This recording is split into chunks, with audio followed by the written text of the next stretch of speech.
Canes of the University of Miami make their way through the smoke onto the field. And today, first time since 1971, they take on their new rivals in the Atlantic Coast Conference, the Demon Deacons of Wake Forest, ESPN college football.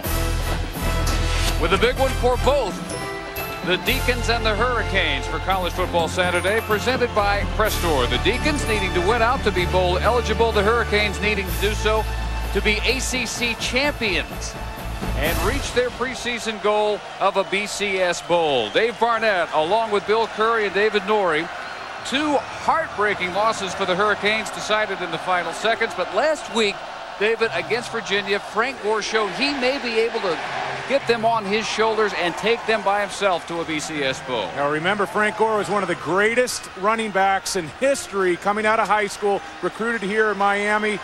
Almost 10 yards a carry as a freshman, the two devastating knee injuries, but last week had a breakout game. And Bill Curry, I think Frank Gore is back as a dynamic offensive player in college football. Well, I could not agree more. And across the way from him, Chris Barkley, the leading rusher in the ACC, a small tailback by normal standards, but big heart.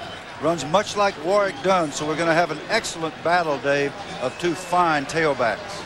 And Wake Forest has won the toss and elected to defer. There is the dangerous Devin Hester, averaging 27 yards per kick return. He has broken 100 yards for a touchdown. Equally dangerous returning punts offensively and defensively. We'll see him more than just about anybody else on the field today. And they kick away from him. The opening kick at the 23-yard line by Darnell Jenkins on the recovery. Let's welcome on the sidelines with us today the fourth member of our crew, Alex Flanagan. Hi, Dave. Well, Wake Forest is quickly developing a new reputation. People are talking about how tough, gritty, and just downright mean the players are. Take a look at three freshman examples. Defensive end Matt Robinson, who says if he's going to run halfway across the field, I want to hit somebody. Linebacker Jonathan Abadi says he loves hitting people in the mouth. And even freshman quarterback Ben Mock says if he wanted to slide, he'd play baseball. Dave, expect some gritty, mean play today out of Wake Forest. And wasting no time going deep, Brock Berlin hangs one up, caught at the 35-yard line. Sonora's Moss. 42 yards on the first snap for the Hurricanes. And Moss was working against Swanson, a backup corner who's getting the start for Eric King. And Moss just runs right by him. Berlin severely underthrows this ball, but what a play in the air by Moss. Into the wind, and the wind a factor right now, but not enough to deter Berlin to Moss on the first play from scrimmage. Fumbled snap recovered by the Canes for a loss of 5 yards. Frank Gore alertly hopping on the bobble by Berlin, the senior from Shreveport, Louisiana, transfer from Florida. Took him about a season and a half by his own admission to win over the Hurricane fans. He now may win over the voters for ACC Offensive Player of the Year.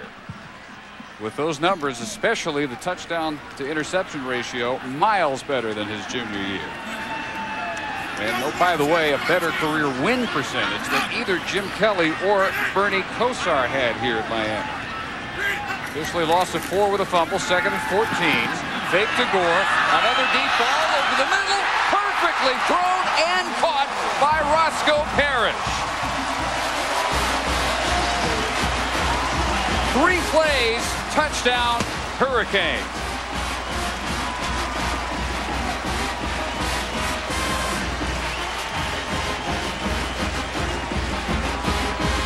And a few more votes racked up for ACC Offensive Player of the Year.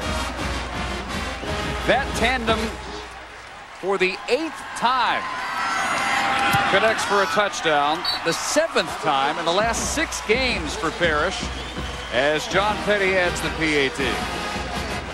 I asked Roscoe Parrish yesterday when we were sitting down to interview him, Roscoe, how fast can you run? He said, oh, 4.28 in the 40. Well, he uses all 4.28 of that speed, and he runs right by Marcus Magruder. Wake Forest already missing their star corner, Eric King. Yeah, it's a wake-up call for the secondary of Wake Forest. 2 deep balls First ball was underthrown by Berlin. This ball was thrown perfectly on the over-the-top post.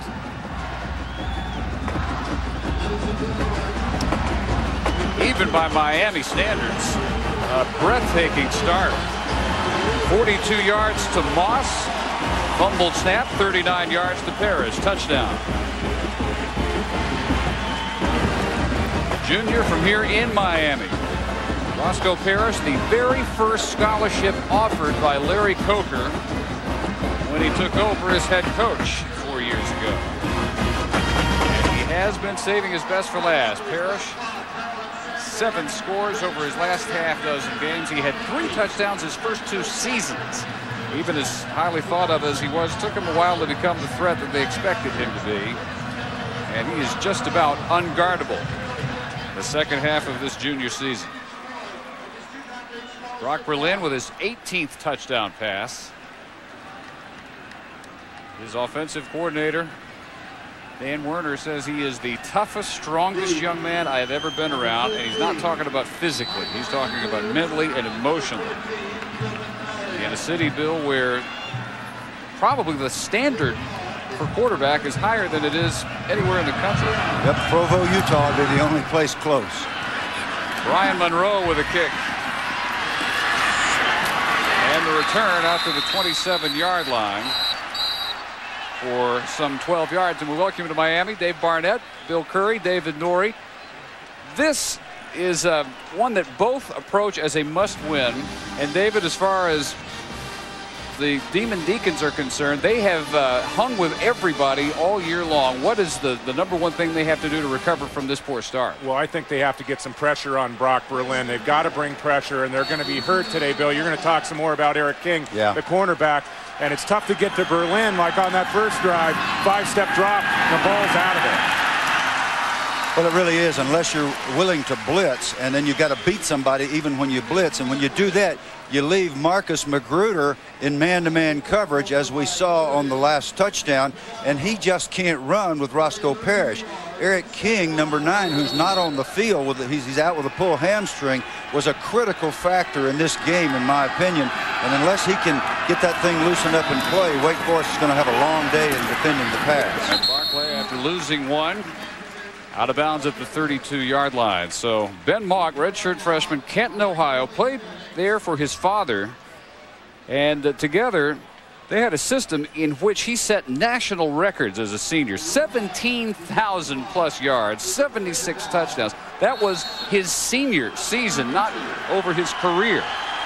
He starts. We will see the junior Corey Randolph, who last week ended a streak of 20 consecutive starts, and the pass intended for the tight end Zach Selman off his hands and incomplete. A quick 3 and out.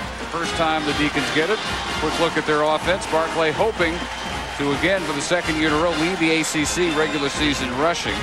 And up front, this job facing this group is daunting, to say the least. Miami still with, they think, something to prove as a defensive unit. The numbers are not up to usual Hurricane standards. Hester, number 2 in the nation, averaging 22 yards per punt return. And a very strong-legged punter, Ryan Plakemeyer. A couple of broken tackles, and finally Hester to the 40-yard line. Already a 3-play touchdown drive, and the Hurricanes back ready for more when we return to the Orange Bowl.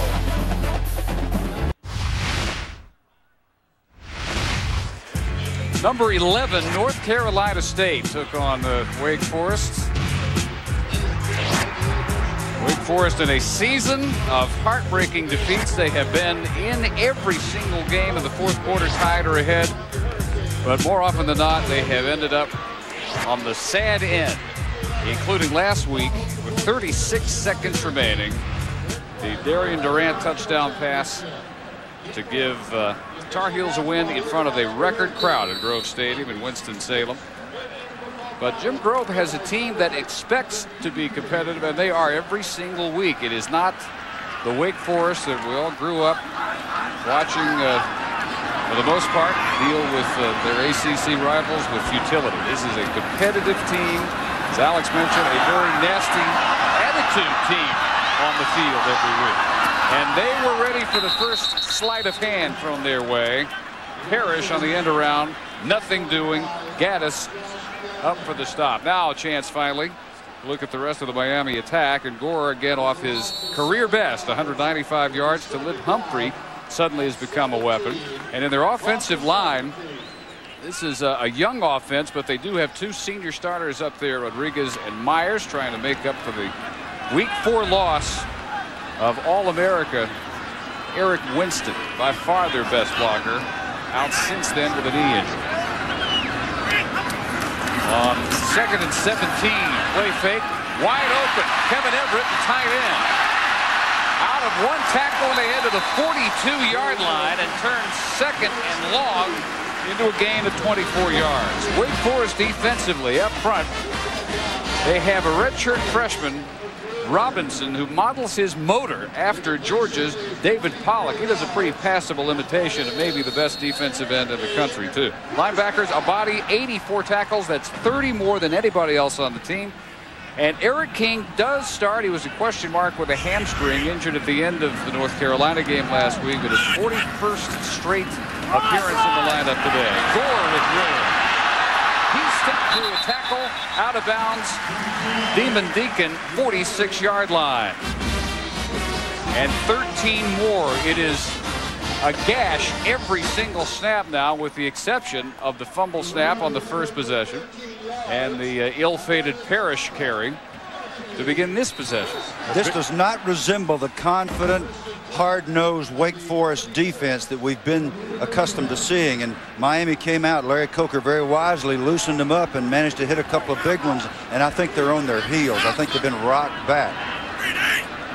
The confident Miami team that won its first 6 games, 2 losses, each decided on the final snap. Here against Clemson, at North Carolina. Gore for about 5 yards. Well, Bill, I would agree. The play calling to open up this game, it's been wide open as far as the playbook is concerned for Miami. 2 deep balls. It came out with a reverse, and I think that the offensive playbook and the use early in this football game really does have Wake Forest on roller skates. On 2nd and 4, Moss wide left, and Ryan Moore's battled injuries, playing in just his 4th game wide right. Berlin again all day on target. Moss slips at the 20, down at the 18-yard line. They are uncoverable today. That's 22 yards for Moss. Now, this is an NFL throw, just a post corner route, and Moss running nice crisp routes early in this football game. Gets a 7-step drop, deep post corner.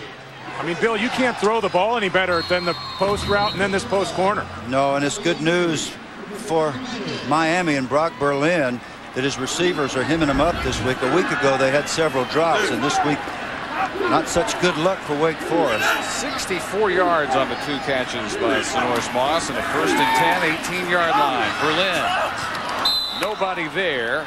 Nearest receiver Moore cuts inside. The ball is thrown outside. Maybe a little rust, David, in that relationship.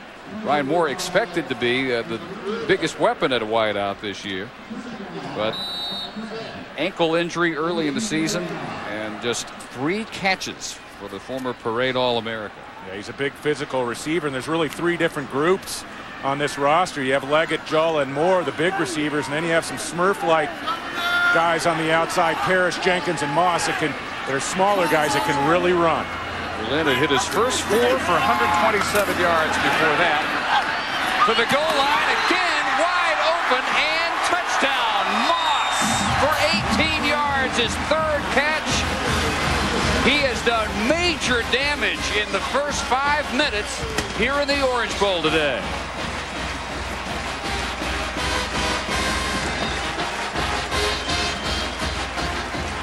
Wake Forest hoping to keep them out of the end zone and take their best shot and come out with maybe just a 10-point deficit. Miami up 2 touchdowns in a hurry. John Petty, 73 for 73 in his Miami career. Well, 3 catches, 82 yards, and now this touchdown. For the junior, Sonoris Moss. What a start by Berlin. 5 out of 6, 2 scores. Miami, big early start. ESPN's College Football Saturday is presented by Crestor. Visit Crestor.com and ask your doctor if Crestor is right for you. And in part by Nivea for Men, more evolved skincare. And Seiko. You can tell more about a person by the watch they wear than anything else. Boy, Miami loses 2 games, both decided in the final series. Everybody wants to know what's wrong with the Hurricanes. Nothing, apparently, based on the first 5 minutes today. They've had it twice. This drive, 76 yards. Moss, the 2 big hookups, and what a start for Brock Berlin. 5 of 6, average completion 29 yards. And Brian Monroe this time with a high hanging kick returned from the 15-yard line by Kevin Marion. And the special teams are in the mood too for the Hurricanes. Let's get our first update from the studio and welcome Rob Stone. Good afternoon, Dave, Trev, Mark, and company. Reese hanging out down in Tallahassee. I'll be taking you around the college football country on this rivalry Saturday. A good one in South Carolina. Some pregame Palmetto State pleasantries. Yeah, we love the mini melee. No sighting of Ron Artest. Off a Gamecock turnover. Reggie Merriweather punches it in. 7-0 Tigers early. Well, Lou Holtz trying as much as he could to keep his players' minds on Clemson and not on the fact that he's been in all the headlines this week, confirming that he would indeed retire and step aside for Steve Spurrier. Mock on the key. Dangerous runner. It's about 8 or 9 yards right through the heart. 96 rushing yards last week. Marcus Magruder lined up here, coming off the corner. It's basically a strong safety blitz, and he almost gets there, David. Yeah, he does almost get there, but this is a real dangerous defensive call for Wake Forest. When you bring the cornerback and you leave Sonoris Moss man-to-man against a free safety, it's a real mismatch. This time Mock starts as if to option, and instead a little bit of a counter look as Barclay takes for the first down. Moss in the slot. Here comes the blitz from Magruder. Go ahead and roll it. But this is a dangerous call defensively. Right here, you're going to see it's a free safety on Sonoris Moss. He's going to take it to the outside. And Miami will take that matchup all day long. Absolutely necessary for Wake Forest to get something established here. They're doing it on the ground as Barclay takes it right at 10 yards. Into the secondary, true freshman safety Anthony Reddick finally brings him down. Not a surprising way for a Jim Grove team. They have led the league that they've been in rushing the last 8 years, from the MAC when he was at Ohio and now to the ACC. This is his 4th year running, leading the league in rushing. From midfield, another keeper off the fake, and then a fumble. Recovered by Miami. Greg Threet at the 47-yard line. Wake had something brewing on that possession, and Brandon Merriweather rips it loose on a promising gain by Mock. First thing you have to teach a young quarterback is to put the ball away. It's waving all over the field. He's carrying it out. Nobody even touches him. He's so juiced up with adrenaline, he really forgot his basics in carrying the football. His father's a coach, and his father taught him better than that, and so did Jim Grove. Just put it on the ground, unassisted. Just for being close enough, do you credit Merriweather with a force? Nope. He didn't do anything. He just dropped the ball. On the play fake, Berlin. Why not go deep again? They have it covered again. Diving catch by Parrish at the 26. Backyard football. This is Miami Hurricane football. Intimidation, hard nose, creative play calling by Dan Werner and Larry Coker, and you just put people away in a hurry. And Wake Forest hanging on by fingernails here, and we're just halfway through the first quarter. Yeah, Swanson, number 7, just misplayed that ball, and this is as good as I've seen Brock Berlin throw the football this year. Brock Berlin or anybody. 29 yards, 6 of 7, 174 yards, Not even halfway through the first quarter. Gore on the carry, and back to Rob Stone in the studio. Dave, Taco Bell takes us to Philadelphia. Boston College will capture their first Big East crown if they win their next 2 games. They have an early lead at Temple, courtesy of L.V. Whitworth going around the left side. 7-0 Eagles.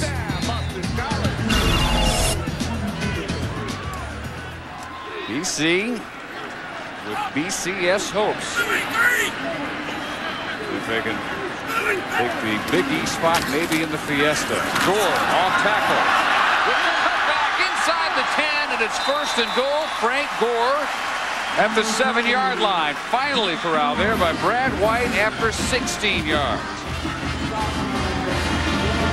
Now, for folks that show up here expecting to see a blowout because it's Miami Wake Forest, we were all prepared to tell you how Wake has been playing tough and playing people close. But this is the best Miami football team I've seen since late last year. This start would rank with any Miami team. First half of the first quarter, perfection, nothing but. Gore leaning for the goal line and coming close, inches shy. 2nd and goal from as close as you can get without scoring. Frank Gore, who has missed a season and a half with ACL tears to both knees, but 195 yards at Virginia, the ACC Offensive Back of the Week. Most decorated running back in Dade County history, and that is taking in some years in some time. Finally having the season everyone knew he had in it. Berlin over the intended target in the back of the end zone, the tight end Kevin Everett. Just his 2nd incompletion, 3rd and goal. I don't like that play call, David. Well, why would you throw the ball? Well, you know, Miami, that's been part of their early play calling scheme. They've come out in this game and opened up wide open. The ball's at the 4-inch line. Well, I know, Coach, you SEC coaching for Alabama and Kentucky down at Georgia Tech, but Miami, from time to time, they like to open things up, and they're having success early in the football game. From the 4-inch line, they've been opening it up all day.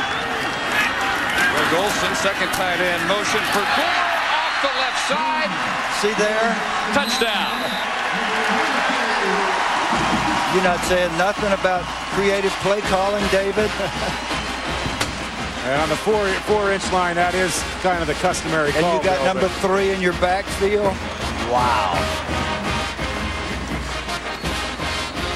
Frank Gore with his 8th touchdown. 20-0 Hurricane. Larry Coker said yesterday, pretty important for us to get a good start tomorrow. Well, he has not had a good start. He has had an overwhelming start. As another petty extra point, 21-0. I got to tell you, you cannot imagine if you haven't had it. I've only had one full reconstruction of my knee. This young man has had 2. He's had a lot of adversity overcome. He is the most courageous college football player I've seen this year. And here's the play that set it up. Berlin on the roll, red hot early in this football game. Take a look right here. 2 defenders square up to Berlin. Parrish sneaks behind Braxton and Swanson. And you know, Bill, early in this football game, Wake Forest daring to go man-to-man quite a bit on the outside. And Berlin, along with Parrish and Moss, have really made them pay early in this football game. Well, if they get in zone, then they got to deal with Frank Gore and that big offensive line, and they don't have enough people to do it. If they get in man, then Berlin just comes out and rips them, and it just puts you in a terrible quandary. There's no answer for Wake Forest right now. Frank Gore signed with Miami. He told his coaches, I really only have one goal. And it was not a football goal at all. He said, I just want to graduate. And he is set to graduate, sure enough, in May. Like a lot of football players, people told him that he wasn't smart enough to graduate from college. He didn't believe that. He did the extra work. He knocked himself out, and now he's going to graduate in May. And that's the goal that he set. And I got a feeling, even with those 2 reconstructions, we're going to be watching this guy play football for a long time after this year. I sure hope so. Wow. Wake Forest staring at a 3-touchdown deficit. And another return for Miriam. Special teams is fired up as the offense and the defense. Short return, and a look at our Applebee's hometown hero, Frank Gore, who grew up in Coral Gables, attended Coral Gables High School, just down the road really from the university. Standout running back there for the Cavaliers. 2,900 yards and 34 touchdowns his senior year. And when they can say about you, you are the top talent ever to come out of Dade County. Wow. Good heavens. All Dade County produces is enough talent to stock this program, and one in Gainesville and the one in Tallahassee and about 10 or 12 others around the country. Flags on the carry by Barclay. That was McCray in the neutral zone for Miami on the nose. These are two of the more penalized teams in the ACC. They rank 7th and 8th respectively. Our referee is Tom Zamorski. Offsides, number 54 defense. 5-yard penalty for previous spot. Repeat first down. And for Larry Coker, this is not the same defense at Miami that he's had the prior 3 years. Top 10 defenses in his first 3 years at Miami. The rankings have slipped precipitously in the 04 season. Whoa, precipitously? 66th against the rush, 37th total defense, and Mock with all day. Shows his mobility, running out of room, and has to fire that one to his bench. Another update from Rob Stone in the studio. Dave, this update brought to you by Seiko, and we head to Waco, Texas. The Sooners have won all 13 meetings with the Baylor Bears. They're eyeballing number 14 already. Jason White to Mark Clayton, 19 yards out. 7-0 Oklahoma early.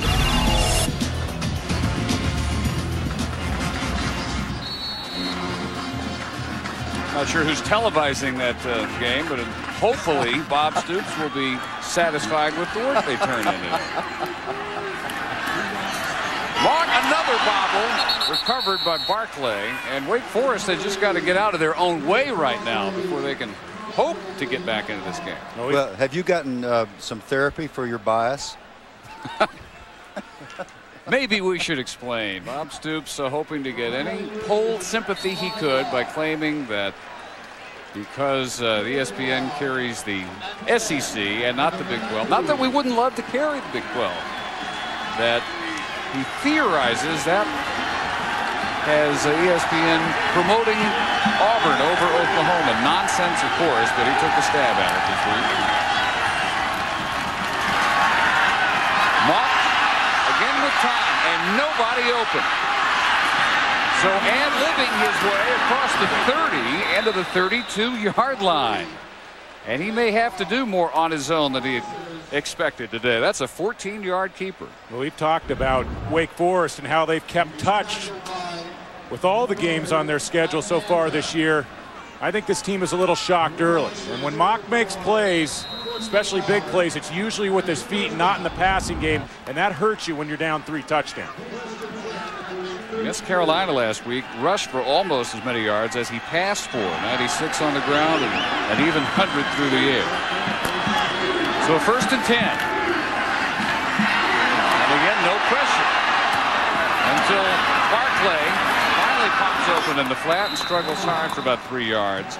Mock at last with some success through the air.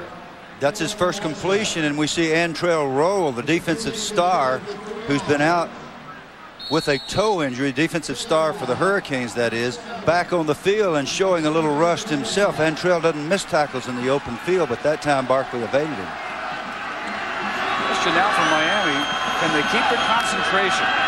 A young team that's had a history of getting up and figuring the games get decided when you have leads in the 1st or 2nd quarter, even 3rd quarter. And they found out twice to their detriment that you got to play all 60 plus in the case of the Clemson game. And the North Carolina game. And I think, Bill and Dave, that the win last week on the road against Virginia has this team refocused, and we're seeing it early in this football game. Really a must pick up, and it's early to say that, but this game has that feel. 3rd and 2. Mock loses a yard at the 40. As the Canes surround him, figuring he's the weapon they have to worry about most. Baraka Atkins joined by the safety Greg 3. And Baraka got away with a face mask there. Little things like that are so big in a game like this. Got a little piece of Mock's face mask, not a serious one, but would have been enough for the first down had it been detected. See if Plaquemire dares kick anything returnable for Hester. 3 touchdown returns. 2 of those in one game against Louisiana Tech. A monster kick. That's as good a kick as we've seen all season. 60 yards. His 7th career punt of 60 or better for Plaquemire. 21-0 Hurricanes. 2:50 in the first quarter on a picture-perfect day in the Orange Bowl, unless you're Demon Deacon, and Frank Gore has been a big part of the show for the Hurricanes. Most of his damage done going to the left side. 6 carries, 45 yards, and he got him down within a foot of the goal line, and then finally was able to do the honors with his 8th touchdown carry of the season. Right now spelled by Tyrone Moss, the sophomore from Pompano Beach, Florida. I'd be looking out for a couple more cracks down the field if I were the Wake Forest secondary. And right to work from the tailback slot is Moss, brought down by Josh Gaddis, down to Alex Flanagan. Hey, Dave, just to follow up a little bit on Frank Gore, you mentioned how he talked to Coach Larry Coker, told him that graduating was a big priority for him. Well, it was such a priority for him because he suffered from a learning disability, or suffers from a learning disability. And in high school, people told him that he wouldn't be able to graduate from high school, let alone college. So it was a big priority coming into Miami. He knew he could play football. That wasn't a question. It was whether or not he could graduate. He told me graduating, which he's expected to do in May, will be his biggest accomplishment of all, Dave. There were no questions on the field. Larry Coker says best back he has been around except Barry Sanders. Coker, an Oklahoma State assistant in the 80s. Parrish having a big first quarter. As we hear again from Rob Stone in the studio. Well, with a victory versus in-state rival South Carolina, Clemson would become bowl eligible, and they are riding their big back Reggie Merriweather early. His 2nd scamper into the end zone. 14-0 Tigers still in the first quarter. And you know that has got to bring back some horrendous memories for the Gamecocks of last year's disaster in Columbia. 63-14 Clemson. Berlin with the deep out, wide open. Parrish with the full layout off his fingertip. Look at Berlin. He threw himself on the dirt because he's been throwing the ball so beautifully. When he made that poor throw, he just dove flat out, face down in the grass because he's so disappointed. One really interesting thing, talking to Dan Werner about the Hurricanes offense, they studied what constituted the necessities for long, sustained drives, and there had to be at least one big play in each one. They now have 2 passes over 30 and 4 over 20 yards in the game. Should have had another one right there. Berlin averages 220 total yards a game to lead the ACC. He's hit 190. There's still time to go in the first quarter, and that'll get him to 200 through the air. Kevin Everett, 11 yards. Well, Brock Berlin has some key players back for him, and most notably Tyler McMeans, number 68 up front. And that was a nice job by the heavies up front on that last play, working, creating some room for Berlin. You know, if Berlin Bill has time to work down the field to this talent on the outside, it's only a matter of time, and he struck quite a bit early. Well, it's scary. It really is. Any 337-pound former Marine is scary. Marines have missed 3 with a knee. Moss making the most of his series in place of Frank Gore, dragging Gaddis 16 more yards. Now, folks, that is the backup tailback. That's the backup tailback. Gore's taking a break. He doesn't like to take breaks, but they have to let Tyrone Moss play some. How would you like to have that guy for your backup? Bill, that's a starter playing backup. Yep. I mean, that's a very good way to say it. You got the versatility and the talent, dynamic talent of a Gore, and then you come in with the hammer. A guy like Moss who can run between the tackles but also possesses the breakaway speed. We'll see Devin Hester at that spot. We think 3 or 4 plays today. Moss stumbling out of the gates and comes up with a loss of 1. Maybe the last play of the first quarter.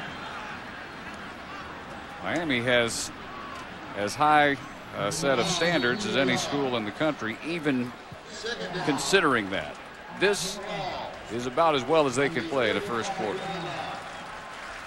They run off 253 total yards.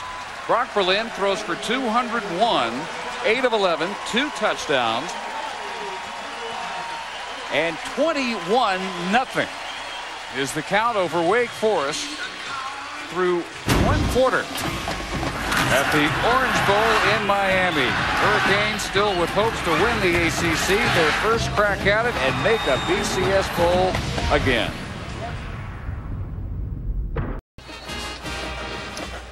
Welcome again to Miami's Orange Bowl. Picture perfect Saturday afternoon and a picture perfect first quarter for the Hurricanes, who have not had really impressive numbers so far this year, but how could you top what they did in that first quarter? 201 through the air, 52, nearly 5 yards per carry on the ground. And on the end around, Roscoe Parrish. First time they tried it, didn't work.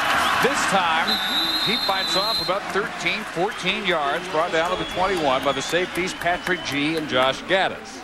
Last week, the Miami receivers were dropping the ball one after another, except for Roscoe.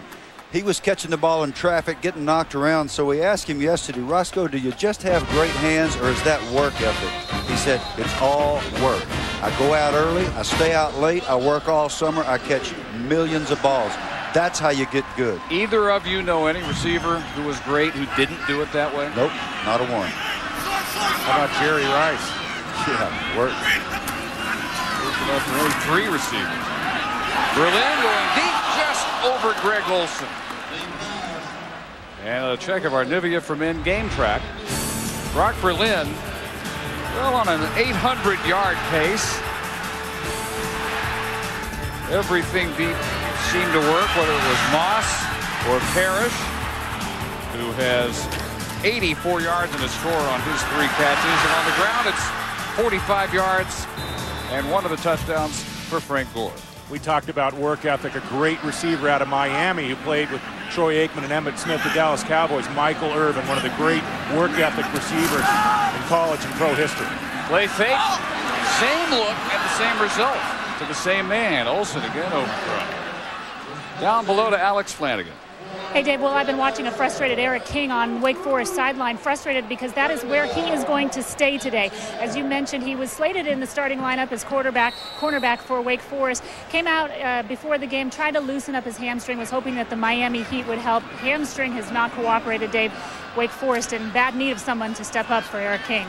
Well, so it turns out that streak of consecutive starts ends at 40. First defensive back at Wake Forest to make first team all ACC in 16 years. Flag is down on the swing pass to Gore and brought down to the 16 by Riley Swanson. I think the absence of King has really played into this football game. Wake Forest missing one of the real premier corners in college football. Let's check the call. It's going to go against the Canes. But still, Bill, Wake Forest came out and they played some man-to-man. They took some risks on the outside. Moss, Parrish, Berlin, they made the plays, and that's why we have a 3-touchdown deficit. Yeah, well, Wake Forest was taking the risk. Yo, sure they were. They were risking the man coverage in order to get extra pressure on the quarterback, and Holding, 61 offense. there's the call. 10 yards to previous spot. Repeat 3rd down. Yeah, and when you go man-to-man and you bring pressure, you better get there. Yeah, you better get there in a hurry. You better get in Berlin's face and alter his rhythm, and that hasn't happened. Eric King is just a marvelous player. What an impressive young man. Speaking with him by conference call, played his prep ball at the McDonough Prep outside Baltimore, where we used to train when I was with the Baltimore Colts. Beautiful place and a great school. After the holding call against Tony Tella, the left guard, 3rd and 20 for Miami. And Berlin for the first time today. The 41-yard line, Jerome Nichols, senior defensive tackle, breaks through. For the very first time today, this is pressure from the front four. Jerome Nichols lining up at tackle, just whipped Rodriguez right across his face. What a beautiful move on the all something or other center Rodriguez. I guess you'll be all ACC. He was all Big East. One of the better linemen in the country, and he just got whipped. Great move by Nichols. Well, finally needed on the field as a punter, Brian Monroe. Been busy kicking off so far today. And Willie Idolette lets that one go to the end zone. They will net 20 on the 40-yard kick. Tonight here on ESPN and ESPN2. Rivalry weekend continues. Two great matchups. First, ESPN2 at 7 Eastern has Utah looking to finish off their undefeated season against BYU. ESPN 7:45, Ron Zook's finale, at least in the regular season, for Florida against Florida State. College football Saturday primetime, part of Rivalry Weekend, presented by Pontiac. Soap opera continues down in Gainesville. Still question as to whether Ron Zook will or won't coach in a bowl game. Absolutely should. Barclay bounces off the first wall and then reroutes himself for a 5-yard pickup. And speaking of impressive conversations, Chris Barclay, a student of the game, very aware of the people who have been on this field at the Orange Bowl before him, and also very aware of the chance to show what he can do head-to-head, so to speak, against Frank Gore. It's just a shame that Barkley is staring at a 21-point deficit. You got to get away a bit from the running game because you're down by 3 touchdowns. Mott stepping up to keep. That has been by far the best thing he's been able to do today. He keeps for a first down in the arms of Alton Wright and Tavares Gooden. Barclay 150 away from another 1,000-yard season with the most yards and carries by far over T.A. McClendon in the ACC. And last year led for the regular season the ACC rushing with almost 1,200 yards. One more year for him, the junior. Caught from behind before he had a prayer, getting to the corner by Leon Williams. I tell you what, you wonder why these linebackers are good at Miami. You don't have to wonder. Of course, they're good athletes, but linebacker coach Vernon Hargraves was in Leon Williams' face on Thursday. I mean, he was all over him. He mimicked his posture. He said, "Look, you're just standing there with your mouth hanging open. Move, run to the football." Well, it worked. You just saw it. He was moving on that play. Yes, he was. Responding well to a demotion a couple of weeks ago. To the 38-yard line on a nice burst. Barclay, update on Tennessee Vanderbilt from Rob Stone. Dave, rivalry week for Vanderbilt should be renamed Kick in the Head week. They've endured 21 consecutive losses to in-state rival Tennessee. They're eyeing number 22 already. That's Cedric Houston up the gut, 7-0 Volunteers. Yeah, even in Nashville, not much in that series for the Commodores. 3rd and 4.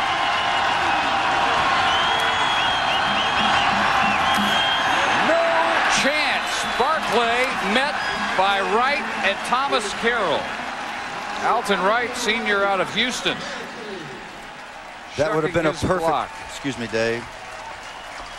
That would have been a perfect place to get out of that run. Ben Malk looked up and the pressure was evident. It was very clear.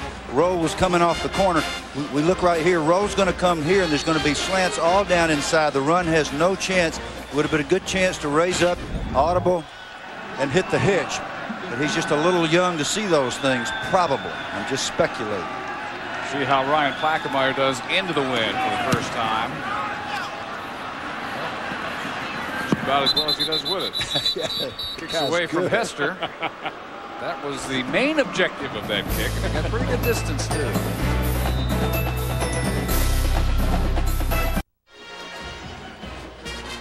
Ten minutes to go in the half, 21-0 Miami. Program which over the last 4 years has seen 19 players selected in the first round of the NFL draft, including Santana Moss, Ed Reed, Andre Johnson, Willis McGahee, despite the serious knee injury. Sean Taylor, Kellen Winslow, and on and on and on the list goes. And just for the sake of comparison, Larry Coker lost 4 first-round picks from his defense alone last year. Wake Forest has had a total of 3 first-round draft picks in the history of their program. Frank Gore back at about 3 yards. Calvin Pace, Wake Forest first-round pick last year. It was their first first-rounder since 1961. Norm Snead pick back then. 20 since 2000 first-rounders produced by Coker and Butch Davis before him. And next you have that group with 6. Florida State, Georgia, Ohio State, Penn State, Texas, Wisconsin. It's not even close. And what's so impressive too is that so many of those players are high-impact players now on the pro level. On the swing, Roscoe Parrish with the spin move. And out of bounds at the 32-yard line. Can you believe him? Can you believe that guy? That looks like sheer talent. That is hard work. How about this little 360, right? Hemmed up? Not really. Wow. He represents a bit of a difference of opinion between Butch Davis and Larry Coker in terms of recruitment. Davis thought he was too small. Coker disagreed so much he was the very first scholarship offered once he took over. You think Butch might concede now? Yeah, I think he might reconsider. I'd like to have him up in Cleveland. The ultimate reconsidering. First down and a lot more. Josh Gaddis in on way more tackles than the Demons would like in the secondary. The last line on carry after carry by the Miami backs, Gore in this case. Joel Rodriguez back on his game, number 70, the center, doing a nice job with the big hole. And Gaddis, who's a real combative guy, does a good job of getting the big back on the ground. 8th carry, 55 yards and a score for Gore. Another Miami first down, they're 39. Gore again. It's about as well as they bottled him up, still gets 5.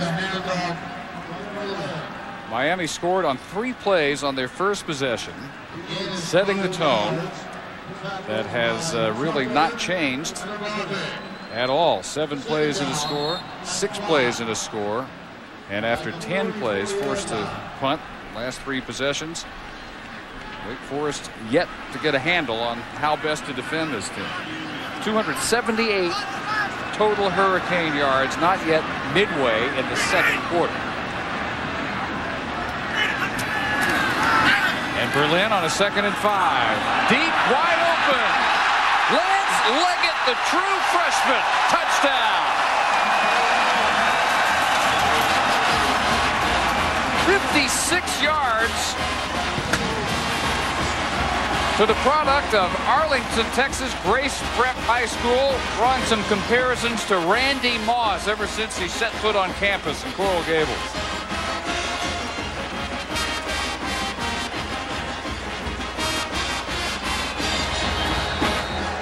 The 4th touchdown catch of his freshman year for Leggett. Grew up in Bartow, Florida, and then transferred to Grace Prep in Arlington.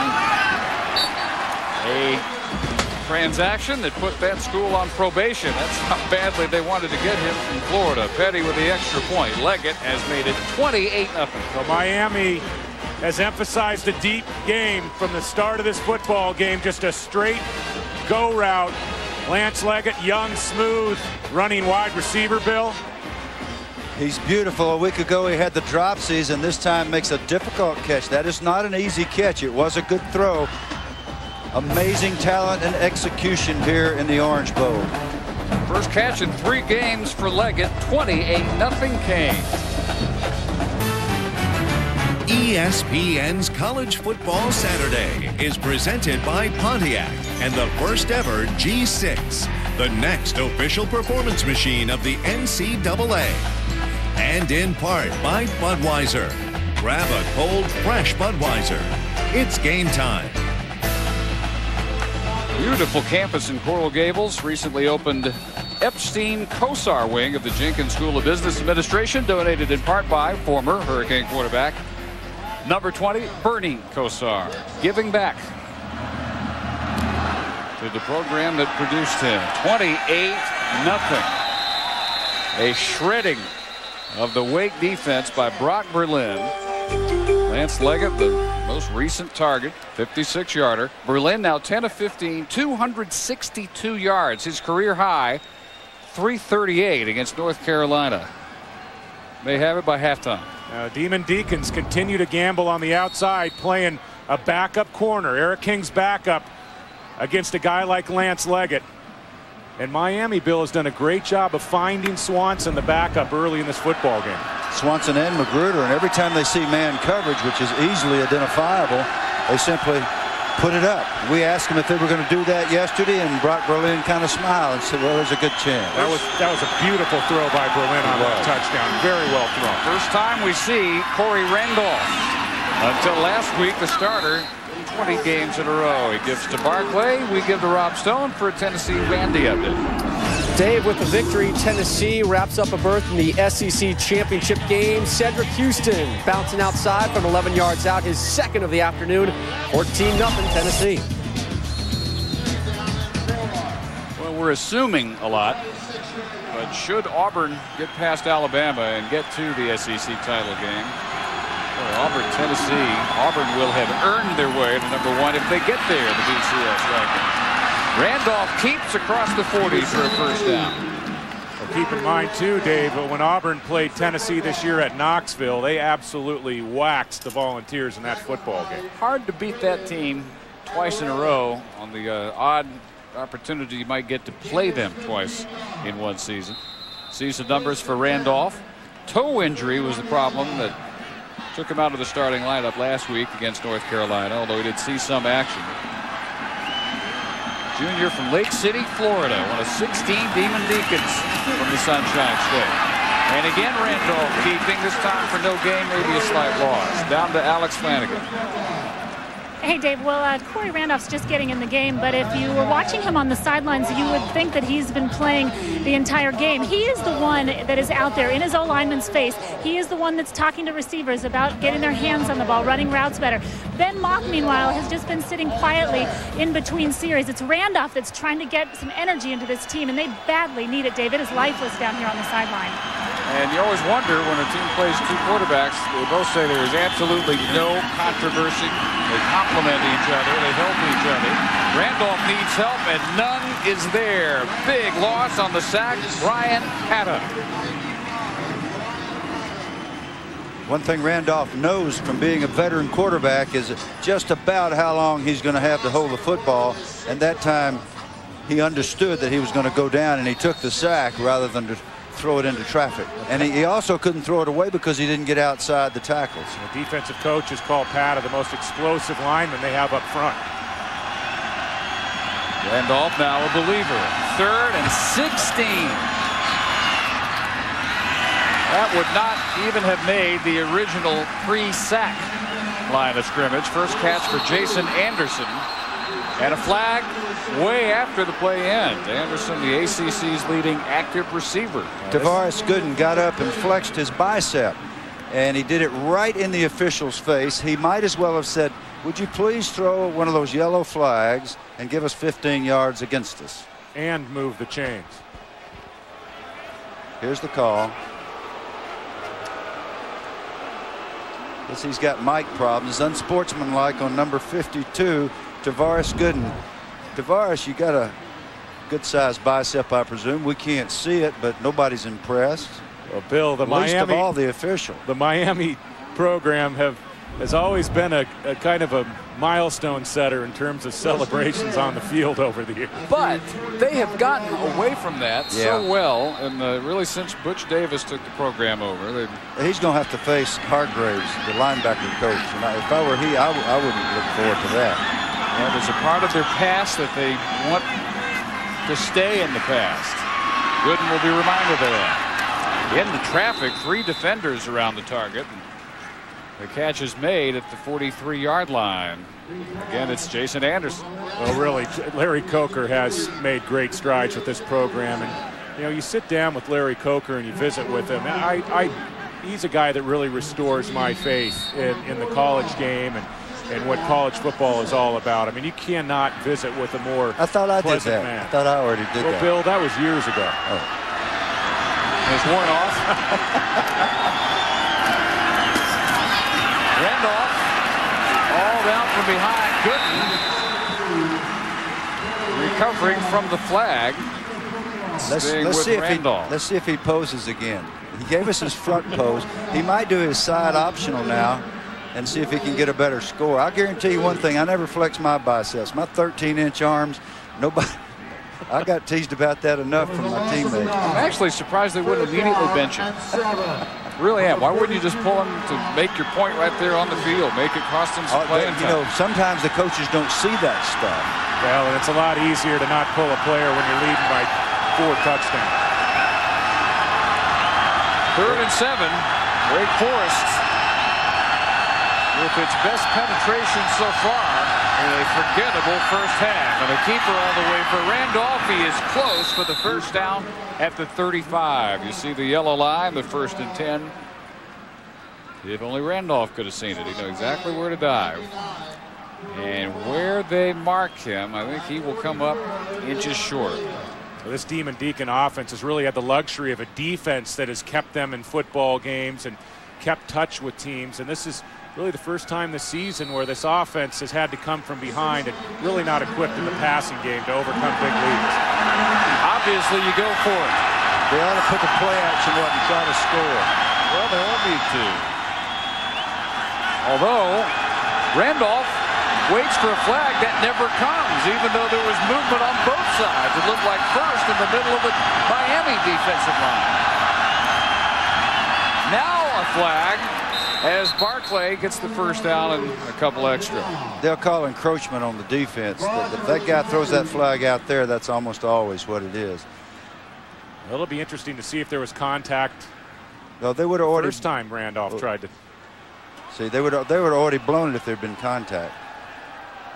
So it's encroachment. No, I understand that, but I was wondering whether the officiating crew had missed the first time. Oh, the officiating. 98 defense. 5-yard penalty. Yards for the first down. That guy's either found helium or he's got a bad mic. New batteries, I bet. Take care of that. Baraka Atkins. Yeah, Randolph trying to draw defenders into the neutral zone. And if there's contact there, it should be a flag. Evidently there was. So the drive continues. Wide open, deep, bobbled, and broken up. John Terashinsky, the tight end.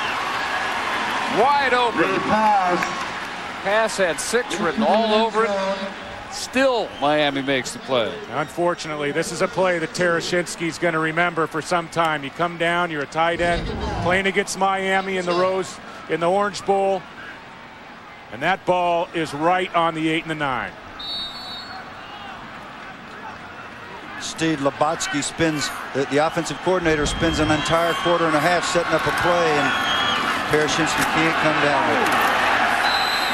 Nothing doing on 2nd and 10. The run right into Greg Threet and Romeo Davis. Romeo Davis, true freshman, got his first start last week, his first action all year, in fact. True freshman from here in Miami. Expected just a redshirt, play on the scout teams. Maybe, if he got on the field, be a special teamer. A 195-pound wrestler, overlooked by just about every recruiter out of Northwestern High School here. Randy Shannon knew all about him. Defensive coordinator knew that his weight was low for wrestling and that they could get it up for football, and he has turned into an emerging star, perhaps. A strike brought in by Kevin Marion. Best pass by either Mark or Randolph here in the first half. Good for 12 yards. Corey Randolph has been impressive, Bill, on this drive. He's injected some energy into this offense, made a couple nice plays with his feet and his arm. Yeah, and he didn't go berserk when his tight end dropped the football in the end zone and flip out and make another bad play. Great quarterbacks follow bad plays with good plays.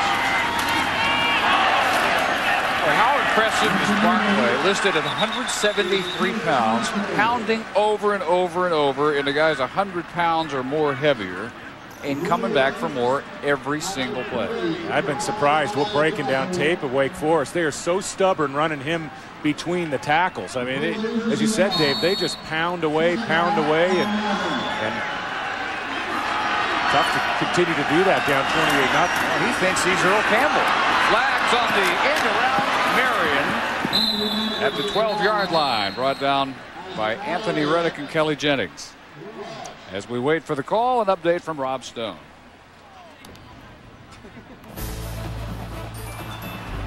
All right, Dave Ashley, Reese Davis, Trev Alberts, and Mark May here with you. Coming up on the Pontiac High Performance Halftime Report here from Doak Campbell Stadium in Tallahassee. We'll talk a little about the ACC race and some coaching noise going on. Bob Stoops, what's he hearing now? I'll tell you what, I think Bob Stoops should have concentrated on his game plan this week against Baylor. And we'll talk about who the most important player is for the Sooners, and he don't play quarterback, guys. All right, we're working out waiting for Florida and Florida State tonight. See you at halftime, guys. All right, hard to keep track. You got Reese, Trev, and Mark upstate a bit. And then we've got Chris, Kirk, and Lee in Salt Lake City, spanning the globe. After the offsides penalty, Barclay hunts for room, finds it, and will win the race for a touchdown. Outrunning Greg Threet.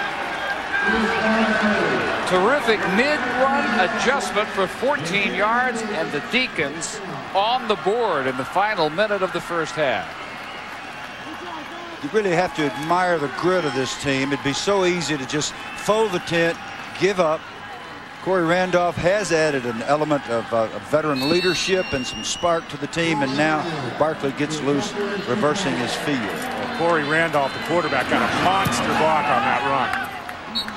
The extra point by Plaquemire, 28-7. Wake Forest with something that worked in an otherwise Miami-dominated first half.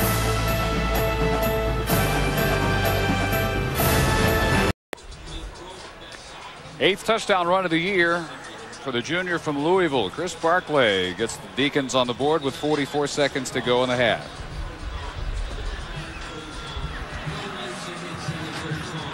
Most important play on the drive. Miami, you got them stopped. They're going to have to punt the ball. Right? Wrong. Tavares shows us his bicep. The official marks off 15 yards. It ends up, guess what? And Corey Randolph had such a great drive, but watch the block he gets on John Beeson right here. This is a monster block. High kick. Returned by Darnell Jenkins out of the 24. 80-yard drive, and 26 of the 80 yards were courtesy Miami penalties. All right, one more time. Look at the block right here on Beeson. That's the one defender that can make the play on Barclay. Barclay walks. Watching that guy, Barclay, he really does remind me of Warwick Dunn. That's one of the guys he studies. He studies Frank Gore. He studies Warwick Dunn. Named a couple of other running backs, but he reminds me of number 28 for the Falcons. All over the field. Great vision. Burst. The way Miami's played offense this first half, you kind of wonder, 38 seconds to go, if they might not try one more quick strike, but they give to Tyrone Moss and appear perfectly happy to let the rest of the first half clock run out on. 336 yards, 262 through the air for Berlin, who's 10 of 15, 3 touchdowns, no interceptions. For the year now, 20 touchdowns against just 4 interceptions. The biggest change in his game. Last year, 17 picks against 12 touchdown passes. Time for a deep strike. Caught by Parrish inside the 25. But the clock runs out. Why they didn't go to that on first down, we will just have to wonder. Well, the coverage was different. They got the man coverage. They got what they wanted. The previous play, they were in zone. So Wake Forest very fortunate here at the end of this half. This is a beautiful throw, and had he not thrown it just a little bit too far, of course, it would have been another touchdown. If there's any questions about Brock Berlin's arm strength, look at how tight this football is. And what a play stretching out to make the catch. he has gotten some great plays from his wide receivers, and namely Parrish and Moss in the first half. What a catch. 52 yards, 141 receiving yards for Parrish, 28-7 Miami, as we send it again to Reese Davis. Miami whooping on Wake Forest in this first meeting since 1971. First trip to the Orange Bowl for a Demon Deacon team since 1969. They haven't enjoyed it nearly as much as they did yesterday. I think they got into the nice warm weather. They like the weather. The Miami atmosphere, but then the game started, and ever since that first series, it has been a show the likes of which even Miami doesn't put on very often. Just consider these numbers: 56, 52, 42, 24, David. Those are the pass completions, the longest pass completions in the first half by Brock Berlin. I think Miami looked at tape. They watched the way this Demon Deacon defense played on the outside. Without Eric King at cornerback, you can't play the man-to-man style they opened this game with, and they paid for it. Miami hit them big in the passing game. Now, to Wake Forest credit, they have fought back. They got on the board, so they got a chance. I'm not going to sit here and tell you there's a great chance that they can come back, but it has happened. So this is a gritty team, and I think it's worth watching the second half. How about 314 passing yards from Brock Berlin on 11 of 16, 3 touchdowns, 389 total yards to 122 by Wake Forest, our Pontiac first half stats. Now keep in mind, Berlin's career high for a game through the air was against North Carolina. That was 338 yards on October 30th. That last play loss, one of 2 suffered by Miami in similar fashion. Meanwhile, Corey Randolph came in for the starter Mock, and Randolph engineered the only scoring drive thanks to 26 penalty yards against Miami on the 80-yard march. They get the second half kickoff. If they can match that and somehow turn what was a 4-touchdown deficit to 2, then we might have the makings of a game. So this is the drive of the day as far as Randolph and the Wake Forest offense is concerned. But what a show put on by Brock Berlin, our Nivea for Men game prep. Lance Leggett, 56 yards on his only catch. Touchdown on a 1-foot run, 60 yards on his 9 carries for Gore. Great change of direction by Barclay. His 29th career touchdown, one off the career Wake Forest record. And they start the second half. Barclay trying the same direction for no gain. Strung out well, the Miami defense.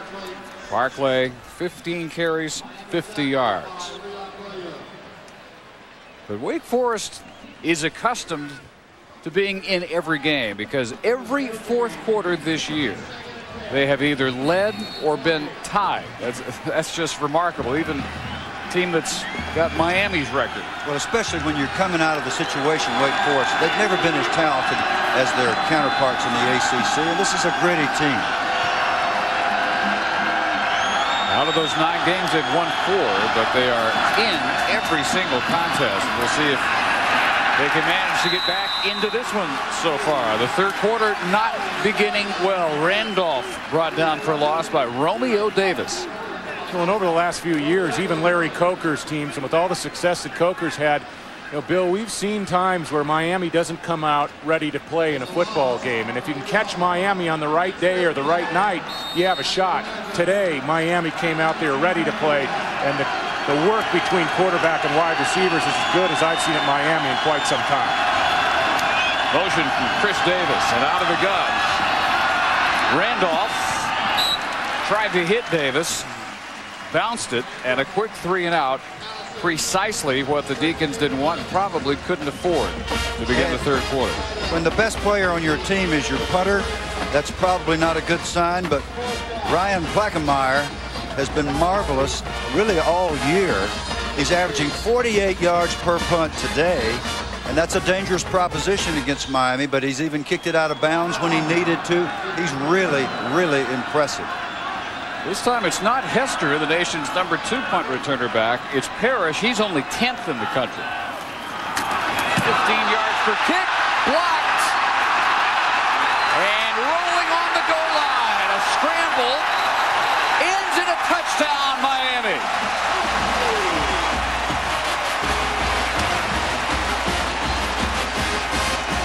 Sonoris Moss.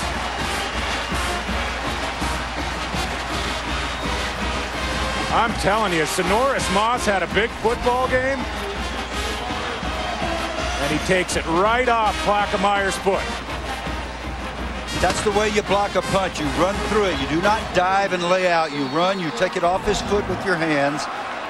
Moss, one of this legion of great athletes on the Miami team. Rashawn Jones recovers in the end zone for the touchdown. John Petty makes it 35-7 Miami.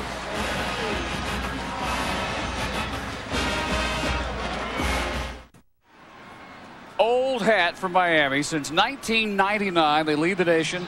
That is their 52nd touchdown on a return. In this case, return of a block punt. Their 8th this season. They have a dangerous offense, but it is by no means the only way they have to score. The second block punt suffered this year by Ryan Plackemeier on the layout by Sonoris Moss. Covered in the end zone by Rashawn Jones. 35-7. And Miami yet to have an offensive snap yet here in the second half. Be sure to join us tomorrow night on ESPN. Sunday Night Football has Brett Favre and the NFC North leading Green Bay Packers heading to Houston, and they take on David Carr and the Texans. Coverage beginning with NFL Primetime, presented by Miller Lite at 7:30 Eastern. Old and young matchup at quarterback. Some to see some Brett Favre in David Carr. You can see for yourself tomorrow. Yeah, Brett's getting really old. Really old. Must be into his 30s. One of these days, he might actually show it on the field. Yeah, he's still really good. Micah Andrews finally getting into the game. And the redshirt freshman from Duluth, Georgia, the son of William Andrews, longtime Atlanta Falcon running back, shows why they are so high on him. He is averaging almost 7 yards per carry. I'll tell you what, his dad is one of the best football players I have ever seen, William Andrews, and what a wonderful person he is. Picks his way for maybe a couple, and we check him below with Alex Flanagan. Hey, Dave, well, Miami's wide receivers have been beating Wake's cornerbacks badly on the perimeter, and there might not be anything that Jim Grobe can do about it. Without Eric King, with him out injured, Grobe told me that he has 2 young cornerbacks trying to fill in, and they just cannot keep up with Miami's wide receivers. He says that he has no one else. Wake just does not have that kind of depth, so those guys need to put up, or else this could be even uglier, Dave. Well, they knew that. We knew that coming in, but somehow they have found a way every week to overcome whatever their area of concern has been. Here's one way they've done it. The legs of their quarterbacks, and Randolph spilled hard at the 40 by Greg Threet, Miami tackling leader, one of the top tacklers in the ACC. A 25-yard gain with a marker back behind the line of scrimmage. That's going to be a holding call against the Demon Deacons. Holding, number 70 offense. 10-yard penalty from the previous spot. Repeat, second down. And what a time for the first Wake Forest penalty all day. Taking a look at Sonoris Moss. He opened up this football game with a sensational catch, got this offense jump started, and then the play on the block punt. Made a nice play on the touchdown earlier in this football game on a post corner route. We just got to look at Brock Berlin's over there practicing. Think he can improve some, David? I tell you what, the single game passing record may be within reach for Brock Berlin. Second down at 18. And a low throw dug out by Chris Davis, junior from St. Petersburg. He's one of those 16 products of Florida, getting a chance to play in the home state. And a gain of 12 yards. This is the first true road trip all year for Wake Forest, the way you think of a road trip, involving air travel. Every other game they've had outside of Winston-Salem has been close enough for a bus trip. Maybe that's one thing they can point to, one of many that they have not overcome well.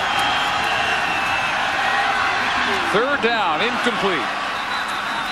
Intended for Jason Anderson. Pressure put on by Brian Patta. And in a really difficult year for injuries, and this is not an excuse, this is just facts. They thought Anderson would probably be their best offensive player. He got nicked with a high ankle sprain early in the year, and he's limping around out there today, but he's trying to play. This is a very wounded Wake Forest team. And everything bad that can happen is occurring. They get a punt block for a touchdown at the worst possible time. They get a nice long run by their quarterback Randolph, and they're called for holding. Now they got to punt again. And just in case Plaquemire wanted to kick away from Hester, Parrish is back there too. So unless he can laser one along the sidelines, there is no good choice, and he shanks it. In trying to avoid both Hester and Parrish. They're booing him. They want to see him punt return. 31-yarder. ESPN's College Football Saturday is presented by Pontiac and the first ever G6, the next official performance machine of the NCAA. And in part by Applebee's Neighborhood Grill and Bar. Eating good in the neighborhood. Applebee's. Brock Berlin and the Hurricane offense take the field for the first time in the third quarter, and they have already seen the lead advance to 35-7 on the block punt recovered for a touchdown. Well, it's in range the way Berlin tossed it around in the first half. 314 yards. Gino Torretta holds the single game Hurricane record. Berlin's season high certainly within reach. They start with Gore on the ground. Finally caught at the 41 of the Demon Deacons by Patrick G. 26 yards. And we check in the studio with Rob Stone. Patrick G. The run is 26 yards. 101st meeting between Michigan and Ohio State. Mike Hart bullies in from the 1. 14 straight Wolverine points. They're on top, but the Buckeyes in the red zone and driving.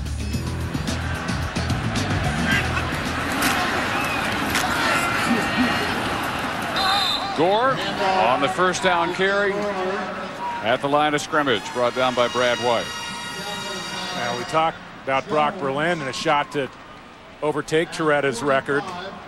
485 yards, 314 yards in the first half for Brock Berlin, and that goes back to that 91 national championship season, also a Heisman Trophy season for Gino Torretta. And Bill, that year, I'm going to get in trouble with a lot of Miami fans, but I don't think they were the best team in the country in '91. Uh-oh. Okay, I'm not walking out with you. Yeah, I'm going to need security. Berlin chased by Matt Robinson. Well, now I beg the question. Now, who was the best team then in '91? I think that the '91 Washington Husky team was one of the best college football teams of all time. And Miami had a super team and definitely a claim to a co-share of that national championship. But that '91 Washington Husky team, they came a whisker from becoming the only team to win 3 Rose Bowls in a row during that era. The good thing is now we don't have arguments like that because we have the BCS. Yeah, things right. like that are. Yeah, right, Dave. Tell the people in Auburn that one.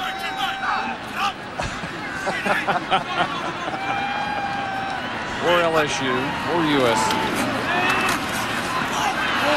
Berlin, right on target. Darnell Jenkins reverses field. Jenkins inside the 15. Jenkins finally pulled down inside the 5. Patrick G saved the touchdown, 37 yards on the catch and run. Mostly the brilliant run by the sophomore from here in Miami. This is where it gets so difficult, not just for the Wake Forest coaches, but the Miami coaches. What do you call if you're Jim Grove? Do you load it up and try to stop that monster running attack? Or do you get into some zones so maybe you got a chance against the pass? And you can't be right.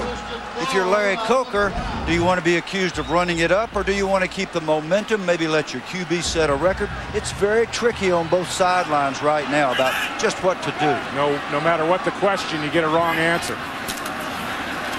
Give to Gore. And Gore swarmed for a loss of 5. Jerome Nichols knifing in, showing his speed, chasing down Frank Gore, who is nearing a 100-yard day himself. Another nice play by Jerome Nichols, his second big play of the day. And again, he slants on Rodriguez, and Rodriguez has got to recognize that kind of movement from a nose guard and get his head across on the other side. Terrific nose guard play by Jerome Nichols, just whipping the all-conference center. Joel Rodriguez having his hands full today with the big nose guard.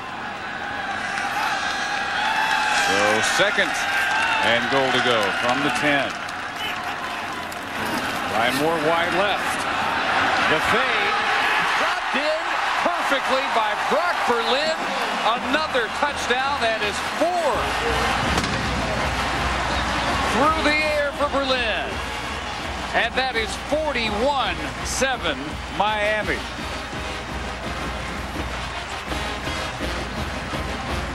And for Berlin, a new career high 361 through the air, breaking the mark from the West Virginia game last year, 352. 124 away from tying Toretta's record.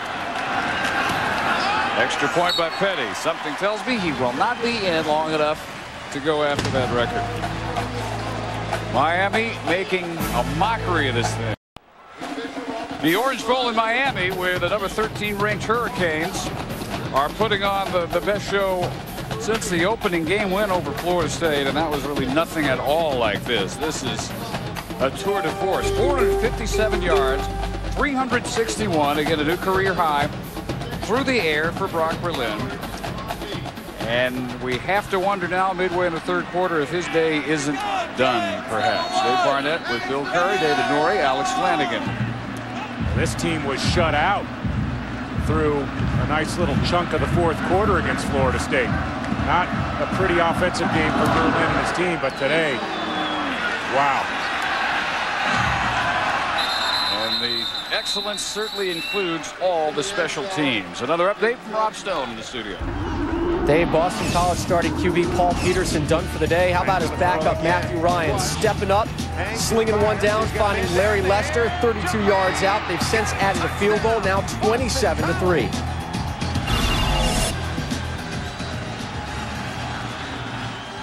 Well, the apparent BCS-headed BC team, which is approaching the 20-year anniversary of the most famous play in Boston College history, right here on the floor of the Orange Bowl, November 23rd, Hale Flutie. On the carry, Kevin Marriott, a redshirt freshman out of St. Petersburg, good for 11 yards. Trivia question. Who was the offensive center that hiked the ball to Doug Flutie in the very famous Hale Flutie throw? Bill Curry? Nope. Went on to coach. Yep. Jack Bicknell. Jr. Jack Bicknell Jr. BC's fine head coach's son, who is a fine head coach in his own right now at Louisiana Tech. Barclay on the carry. And over 50 yards now for the ACC rushing leader. This Miami defense has plummeted in the rankings from leading the nation week 5 to number 37 in the nation. 66th against the rush this year, but you don't like to categorize it as an excuse, but they have had some health issues. A very young team to begin with because they lost so much off last year's team, the Orange Bowl champions, to early NFL entry. Well, they moved Baraka Atkins inside when they lost Santonio Thomas. And number 98, Baraka Atkins, shows you how you're supposed to watch him bench press that offensive lineman, throw him into the ball carrier. Now, he should have kept his pads square and pursued down the line of scrimmage, but he stoned that play. He ruined the play single-handedly and forced Barkley to bounce it over to the other side into the pursuit. Still on the ground, 3rd and 3, fooling no one. Wake Forest convinced they can overpower the middle of the Miami defensive line for 3 yards on 3rd down. This time it's Pata. You know, that type of drop in the rankings over the prior 3 years, ordinarily it'd make you scratch your head, but you look at the losses that this Miami team has had. Linebacking core, front four, secondary over the last 3 years, and it's understandable. You're going to have a drop-off when you lose that many players to graduation, and especially the early departures. 12 freshmen and sophomores on the defensive 2 deep. One senior seeing much time as a starter at all, Antrell Roll. Again, both Hester and Parrish back, and Roscoe Parrish right on the sideline. Calls in that 39-yard kick. 6:32 to go in the third. Miami by 35.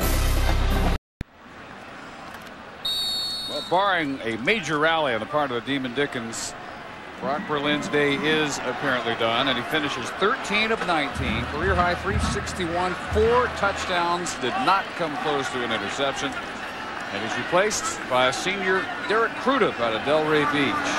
Seeing action for just the 3rd time. Father and son both playing on national champions. Tyrone Moss right at 10 yards. An update from Rob Stone. Well, Michigan State had a big win versus Wisconsin last week. Struggling versus Penn State, though. Zach Mills with the keeper. Gets outside. This off a Michigan State turnover. Nittany Lions on top by 11. Now, Bill, you were pretty good at reading Lou Holtz last week. How do you read Joe Paterno's comments this week, where he's at least willing to discuss the line of succession for the first time, I think, that anybody can remember? Well, I just got the sense from Lou, he was pretty overt, and of course the fact we had the opportunity to really hear his voice. I have not really had a chance to speak to Joe, but it was pretty clear from the insinuations and the remarks Lou was making that he was thinking seriously about doing something soon. What I can't tell from just reading written reports is whether or not Joe's really serious that he might do something after this season because he has established a line of succession in his own mind, or whether he's thinking 2 or 3 years down the road at the end of his contract. I just can't tell. Before, he would not even broach the subject. No. Crudup rolling. Looks up. He had Greg Olson actually for a good 3 or 4 seconds before, too late, he finally tried to go to him. He had pressure from Brian Andrews and he overshot him. Incomplete. A lot of people ask me about Paterno and Bobby Bowden just because they're friends of mine, but neither one of them confides in me about the long-term future. But I will tell you this, people like that have done such an amazing job have earned the right to determine when and how they go out. They should be choosing, not somebody that doesn't know anything about football. Crudup, 2nd and 10. Buried at the 25-yard line. The best pass rush of the day for the Deacons. Karan Bracey and Brad White. Well, Bill, one thing I can say about the struggles that Penn State and Joe Paterno have had recently, the schedule that they're playing in the Big Ten is vastly different from the schedule they were playing prior. And I think that has really created a much tougher situation for Penn State contending for national titles, let alone conference titles. Big Ten is a very, very competitive conference. Everybody knows that. Inside route, Ryan Moore. But they've had 10 years to get used to that competition. Well, and early on they were fine. First year they were as good as anybody in the country, not just the Big Ten. Well, and they come into the Big Ten, and I don't think they played week in and week out as tough a schedule as they're seeing right now. And you know, sometimes it's not unusual to take it 10, 15 years to ramp up in that league and compete with the Michigans and the Ohio States. A rare occurrence from Miami today. 3 and out, and Brian Monroe, 4th and 14. Launches one with the wind at his back. Willie Idolette has to pray that that one's going to finally make the end zone, and it does for a touchback. And a 67-yard punt is the best of the year for the sophomore Brian Monroe. May come back. Our referee, Tom Zamorski.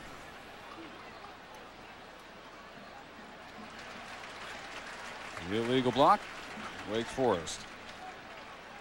That would be only their 2nd penalty. Let's check in below with Alex. All right, Dave. Well, I am with Miami offensive lineman Eric Winston, who was injured his knee in the 4th game of the year. He's been out, but been watching happily on the sidelines today. Rate the play of the O-line today. they've been outstanding. I mean, they've been picking up blitzes. They've been giving Brock all the time he needs, and Brock's been doing great and just making connections with the receivers. You've watched Brock through kind of the ups and downs of last season, this season. What has it been like watching him go through what he has? It's been tough, you know. I mean, we're pretty close friends, and you never want something like that to happen to a guy. And he's been all about the team the last couple of years, and I'm so happy that the way he's performing, the way he's been doing all this year. I think he's got 20 some odd touchdown passes for him, and I'm his biggest fan over here. I love to see him do good. You're a junior. You have the potential. You could leave if you wanted to go to the NFL. What are your thoughts? I'm most likely staying. There's no point to go out with a bum knee. I want to go out on top and go out. We got a lot of guys returning next year, and we're going to have a great team, and that's something I really want to be a part of. But you haven't decided 100%. You're going to wait. I wouldn't say 100%, but I'd say about 98% I'm coming back. So you want to wait and see where you might be projected to go? just in case something too lucrative comes along. But I mean, like I said, there's a lot of good things happening in the next couple of years at Miami, especially next year, and I really want to be a part of that. All right, Eric. Thank you. All right, thank you. Miami offensive line has simply not been the same since he went down against Georgia Tech. 13 yards from Micah Andrews, and from the 23, no chance to do anything but corral that pitch. He had Antrell Roll arriving just about the same instant the ball did. Roll has been bothered by turf toe, limited very much in practice this week. How much did they miss Eric Winston? Well, that much, from 151 yards per game on the ground to 115 per game since that Georgia Tech game, week 4 of the season. Well, Art Kehoe, the offensive line coach who's been here since time immemorial, has established a tradition of great dominating offensive lines, and they just expect it here. And Eric Winston, one of the top offensive tackles in the country, left tackle and protecting that blind side of Brock Berlin, and you lose an impact player like Winston along the front, and it can really cost you on offense. Brock Berlin now just rooting on his replacement Crudup. Behind Crudup has been the Phenom recruit a couple of years back, Kyle Wright from Danville, California, who's had an injury story of his own, an ankle problem limiting him to just 2 games this year. So maybe Crudup show the rest of the way. And Coy Randolph show since midway in the first half, and he has to burn a timeout with 1:58 to go in the third quarter. Discussing 3rd and 16. Brock Berlin has heard everything from some bitter boos to what he's heard today. Triumphant cheers on the best day statistically he has ever had. 13 out of 19, 4 touchdowns, 361 yards through the air. Oh, and Dave and Bill, I really think a big part of this football game, Wake Forest came out. They wanted to get pressure on Brock Berlin. All of those throws, Bill, are first-choice throws. He's not going through his progression. He's getting back 5 steps and getting rid of the football. Tough to get to a quarterback in the pocket when you're throwing to your first choice. Almost impossible when he's setting up 1, 2, 3, 4, 5 set throw. Throwing on rhythm, the routes run perfectly. Corners that are just a little bit out of their league, especially in the absence of Eric King, and it's just been a how should you say, memorable day for Mr. Berlin, and something you can tell how delighted his coaches and teammates are for him, because he's fought through such criticism and really in many cases an abusive kind of situation the last year or 2. Wouldn't you say, as a coach, you were happy with 10 yards per completion, 8, 9 yards? Brock Berlin, right around 28 yards per completion today. Well, and Bill and I were talking about this yesterday. A lot of times offenses judge their passing production per attempt, and a very good passing offense will average between 8, 9 yards per attempt, and that includes incompletions and interceptions. Randolph, 4 out of 7, just 33 yards for Corey through the air. 3rd and 16, flag, as he has to dump it off. Pressure coming from Alton Wright, who's had a very busy day, and Javon Nanton. Second and third team defensive lineman now in for Miami, and still causing as much havoc as the starters did. Holding, 75 offense, penalties refused, 4th down. On Steve Vallis, who they all agree is their best pass blocker. He's not up to it today. When you hear Eric Winston talk about the fact that he wants to come back because of great stuff, on the top 44 in the 2 deep that we studied, 22 players are freshmen and sophomores, either true freshmen, redshirt freshmen, or sophomores. What a team this bunch is going to be. Just based on talent returning, hard to see Miami being preseason rated any lower than maybe 3rd in the country. A lot of people, no doubt, will have them 2nd or even 1st. Plakemeyer with his 2nd shank of the day, and that goes 23 yards. We go to Rob Stone for a Michigan-Ohio State update. Great one brewing in Columbus. Buckeyes tied with the Wolverines at 14. 3rd and goal. Deontay Johnson, the grab. Ernest Chazar says, let's go for it on 4th. Troy Smith rolls right pass. Blocked by Marlon Jackson. Wolverines stand tall.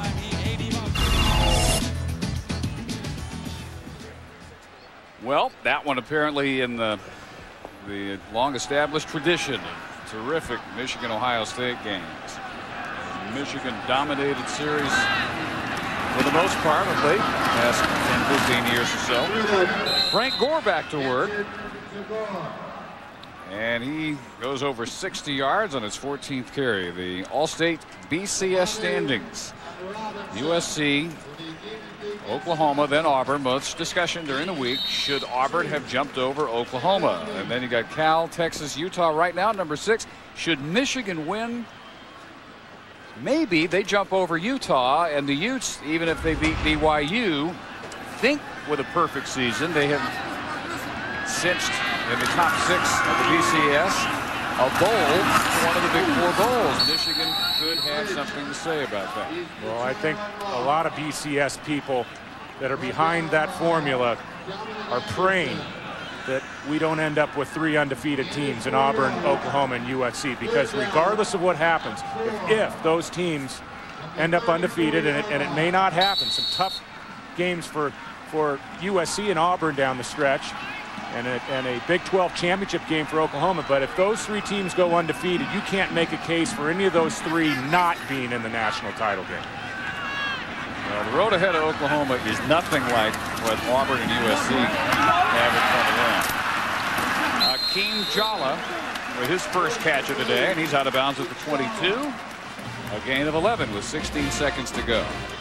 And Bill, and I would be interested, Bill, who do you think right now would be the toughest team to line up and play against? If you were a head coach bringing a team into a big game against one of those 3 teams, which team do you think is the best team right Auburn. now? I think Auburn's playing the best football right now. I think all 3 of them are terrific teams, and I think that it could be a dilemma, but what we've got is a playoff system during the season. Every game means so much, and if we end up with a quagmire at the end, then we'll just have to deal with it the best we can. Yeah, but if you call it a playoff type system and you got to wait for the end of the season, if you're undefeated, and Auburn might be undefeated, do they deserve to be out of that game?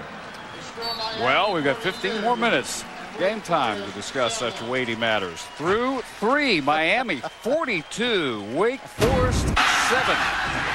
The 13th ranked Hurricanes will play the way they have today. Wouldn't mind taking on an SC or an Auburn or an OU.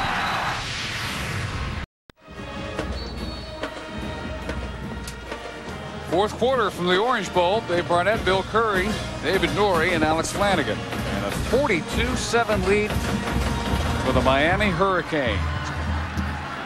They have Virginia Tech still in front of them. The likelihood of a 3-way tie, and it really gets interesting. First touch of the day to Liv Humphrey, one of the heroes from last week against Virginia. 2 catches, 1 for a score, 1 set up the clinching score. And our Nivea from in-game track includes Brock Berlin's career day. 4 touchdowns, 361 yards, 13 out of 19 through the air. And he spread it around very generously. A great job of ball distribution, and You know, we talked about yards per completion, his yards per attempt, and we'll get to that in a couple snaps, but what a day he had on his yards per attempt numbers. Outman, Demon Deacon secondary by Darnell Jenkins, and that was a major issue last week, not really so much today. Well, Dave, we mentioned that 8 to 9 yards per attempt, the great passing offenses in college football, they pick up about 8 to 9 yards per attempt. That's including incompletions and interceptions. Today, Brock Berlin, 19 yards per attempt. I don't think I've ever seen 19 yards per attempt. On that many attempts, I mean, they were spreading the ball around and they got the ball in the air quite a bit. That is an unbelievable number. 34-yarder, good off the foot of Petty. Bear in mind that in this offense, Berlin has completed passes to 14 different players this year, 8 of whom are averaging 10 yards or more per catch. That's a mind-boggling depth statement about what is happening on offense. And we've had Dan Werner admit to us that we've never had this many good potential receivers. Let's check in with Rob Stone for an update. Well, Dave, some breaking news out of the NBA. The fallout from last night's brawl in Detroit is starting to come down now. 4 players suspended indefinitely by the league. 3 from the Indianapolis Pacers, Jermaine O'Neal, Ron Artest, Steven Jackson, and from Detroit, Ben Wallace. All 4 suspended indefinitely pending completion of an investigation by the league, which they hope to have done by Sunday. NBA Commissioner David Stern, commenting on the incident, called it shocking, repulsive, and inexcusable. Much more on ESPN News right now, Dave. Well, what immediately stands out is indefinitely. I don't recall any indefinite suspensions being handed out in the history of the NBA. And this is a historic incident. In case you haven't seen it, you will have plenty of chances to. What erupted with less than a minute to go at the Palace at Auburn Hills last night, the end of the Indiana-Detroit game, will turn your stomach. It was one of the most frightening things I can imagine if you were a fan. And what's wrong with this from here on out, regardless of the sport, but especially in close quarters like you have in basketball? If a fan goes onto the floor, automatic arrest. If a player goes into the stands, automatic suspension, minimum. And what some of those guys did, punching the lights out of some of those fans, even if they were provoked, why not something a little more than just a suspension? Why not consider jail time? Because that was pure thuggery. That is a black eye that is going to take the NBA years, if not decades, to live down. Well, it's not just the NBA, Dave. It's our culture. It's our society. We've got parents in Little League that do things like we see on that tape. And it gives me a flashback to Europe of those cyclone fences that are separating the fans from the field, and people being crushed against the cyclone fences because the fans are trying to get to the field. It's going to happen here too unless we have a drastic change in the entire culture of fans and players. Well, as I watched that situation unfold, I couldn't help but think that there were going to be some unprecedented penalties, number one, but number two, I was thinking David Stern is watching this and he's horrified. I mean, that with the NBA and all the great things they've done over the last 10, 15 years, the way they've marketed that sport, that is the one thing they don't need. Well, that's the one thing they haven't addressed. They've allowed these kinds of things to escalate without real serious discipline. They've allowed Ron Artest to say some unbelievable things recently with no apparent consequences because he's such a good player. And at some point, you have to put a stop to that. But it's our culture that's at risk. It's not just the players. It's not just the fans. It's all of us, because there is a sort of encouragement of a violent behavior and a feeling on the part of the fans that they're somehow a part of the sport. This has been a tough week to be a kid. You start turning on Monday Night Football and you see that nonsense at 9 o'clock in the East, and then the week ends with shots of children crying in the stands because they're scared to death at what's going on in front of them. Well, kids learn from that. I mean, kids watch television, watch sports, and that's a lot of these kids form the ways that they act and their opinions based on what goes on in the field and what they see on television. And that is just, and I think the players were 100% wrong, but there are some fans now. I think that the fans have to start taking some responsibility for their actions, and not just in that game. I think fans have become almost outrageous across the lines of sports in America. Wake Forest returns Ben Mock to the game. Started for the second straight game today. And it's been mostly Corey Randolph from middle of the first half to now the early fourth quarter before he gives way again to the redshirt freshman from Kenton, Ohio. Against Virginia, 94 yards through the air. Against Wake Forest today, 36 through the air. So the pass defense coming around, you'd have to say. And with the exception of Antrell Roll, it's guys who are going to be around, barring early entry. They have juniors Kelly Jennings, Greg Threet, Marcus Maxey, sophomore Devin Hester, Brandon Merriweather, redshirt freshman Willie Cooper, true freshman Anthony Reddick. How much better can this group be in the next year or two? Well, they'll be better because Randy Shannon, the fine defensive coordinator, will get them better, along with Andrew Swayze, who's the strength and conditioning coach. I think Swayze's the MVP on this staff because they train so hard, they're almost impossible to beat in the fourth quarter. Mock chases. Got away from Nanton and Keach for the first down. On 3rd and 6. 6 or 7 extra. They'll give him 12 yards. Run out of bounds by 3. Since 1983, there have been 175 games in which the Hurricanes lead after 3 quarters. They've won 172 of them. That's strong. The most recent now was a disappointment here against Clemson a few weeks ago. But they are gritty, tough, well-conditioned players, and that's a big part of all this. They can close. The buzzword you've heard this week. Used to being good closers. And against North Carolina and Clemson, they got away from that a little bit. Micah Andrews, meanwhile, has been impressive. 11 more yards. Another update from Rob Stone in the studio. Dave, Oklahoma lowering the Boomer Sooner on Baylor in the 3rd quarter. Freshman Adrian Peterson gets through everybody. Runs all the way down to the 1, punches it in the next time. His second 1-yard run of the day. He has 214 yards on the ground. And that's midway 3rd quarter, depending on how long he plays. Can't help some Oklahoma records fall today. You can't help but think that Stoops is letting his team know that they needed to win that game by a wide margin, Dave. Well, there's another youngster, the true freshman safety, Anthony Reddick, just shoving blockers aside to get to Andrews. More action tonight, ESPN 2, BYU, Utah, 7 Eastern, Florida, Florida State, 7:45 Eastern on ESPN as Ron Zook completes his regular season as head coach of the Gators against Bobby Bowden and the Seminoles. Rivalry week wrapping up on College Football Saturday primetime.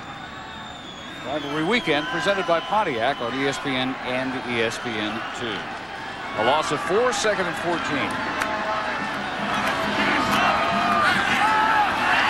And again, can't find an open receiver, can't find an alley to run, and Alton Wright continues a terrific afternoon for a guy who was listed 3rd team at defensive end. Well, and as a defensive lineman, you love these situations. You're leading by a whole bunch of points. You pin your ears back. You're free to rush the passer in passing situations. And Alton Wright working with Reddick. There's Reddick on the free safety blitz. Bill, that's a classic run blitz right there. Yep, run down blitz. Somebody in every gap. Again with Wright bearing down. Almost intercepted. 2 Canes with a shot at it. Hester and Leon Williams. And neither could bring it in. It's going to be 4th and 18. Hester's going to go back to take the punt. And I think next year this team's going to be really set at the corner position. Of course, you lose Roll, but you get Kelly Jennings back, a very solid cover guy. And I think Hester takes over for Roll as the featured cornerback. Think he might be okay? You think he has enough talent? Well, I think he has enough talent, and he certainly has enough speed. He may have the most talent of anybody on this team, and I know that's a tall statement. Well, how brave will Plaquemire be? When he's kicked away from him, he's had 2 shanks. This is an end-over-end job. And retreating inside his own 10. Hester with a flag down is caught at the 24. 45 on the kick and 9 on the return. 22-yard average per punt return coming in, second best in the country. James Bryant, number 45, on the foul. You just wonder what makes these kids hit people in the back. 10:24 to go in Miami. 45-7 Hurricanes. During the return. Well, the gap between Miami and Wake Forest football programs about what most around the country probably expected it to be. Those might not have been aware of the fact that Wake had been in every single game, all 9 they've played this year, either tied or ahead at some point in the fourth quarter of all 9 games. That streak ends today. Crudup remains the quarterback, and Andrew Johnson gets his first carry as the Canes go deeper. A team that lost a ton of talent last year. 4 first-rounders off the defense alone. 6 among the first 21 picks in the 2004 draft. Now contrast that to a Wake Forest program that has had a total of 3 #1 draft picks in their history. 3 #1 picks for Miami is a bad year. That's a bad, no, it's a bad defensive unit. Yeah, just by counting underclassmen. That's a bad year. And Johnson plowing for the first down, making the most of his chance to the 21-yard line. It's not even close. Since this program arrived under Howard Schnellenberger, the shocking national title of '83, 42 first-round picks. The only team even in the same zip code is up the road, and that's 26 first-rounders produced by the Gators since '83. Now you look at the last 3 Coker teams. I mean, as I said earlier, so many impact players right now at the NFL level. Ed Reed with the Baltimore Ravens might be the MVP defensively right now in the NFL at the halfway point. This is Quadrin Hill. His first touch reaches the 28-yard line. But the question I've always wondered about is, why did it take this school so long to wake up to all the talent that was around him? Why did it take Howard Schnellenberger's arrival? Lack of being in a major conference, maybe at that time. Well, they had been independent, but they stayed independent. You got to take your hat off to Howard. I think the answer is Howard Schnellenberger. He understood. He had been here coaching with the Dolphins. He saw the potential. He came in and he was very bold about his goals. He said, we're going to be national contenders, and then he got the players to do it. What a reverse by Johnson. Reverses field. What was going to be a 3-yard loss. Maybe a yard or 2 gain, but he ran about 50 or 60 yards to get it. Yeah, and Derek Crudup came back, and he didn't cut that guy. He hit him right up top like a big old tight end or a tackle. I had the privilege of speaking with Derek yesterday, one of the more delightful young men I've met in all my wandering around. He just came up and introduced himself. He was sitting at a computer when we went back for the conference call, and it was so nice to meet him. And he gets a chance to get in there and mix it up, and he takes full advantage. That was against a defensive tackle, big Jeremy Jones. You don't see quarterbacks taking on tackles. Johnson 3rd and 1 carry. Should have the first down. I mean, Bill, when I used to play quarterback, I would not get into the front 4 in terms of blocking. Boom! Look at that. I mean, that is. You wouldn't do that? No. And if I took on a defensive tackle, it would be ankle level. But Derek would be ashamed of it. Derek and his dad, Derek Sr., one of the few father and son pairs who can compare national championship rings. Derek Sr. with Oklahoma, mid-'80s, and Junior in 2001. Deeper still on the depth chart. This is Charlie Jones getting a chance at running back. They have now gone 5 deep at that position. Yeah, the wide receivers have really been working well downfield. Such a key to the running game. Miami has some big physical wide receivers combined with some smaller guys. Look at the work downfield. Getting hat on hat.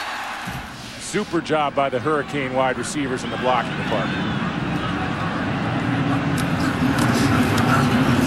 Crudup over the middle for Quadrin Hill. You know, Bill, when I used to block as a quarterback on a reverse or a play where it might be a broken play, I had 2 ways of doing it. I'd go ankle level or I'd throw a chicken wing, kind of just a token chicken wing out. Chicken wing, that's one of those fire hydrant blocks. Look like a dog at the fire hydrant. Just sort of easing up and raising a leg.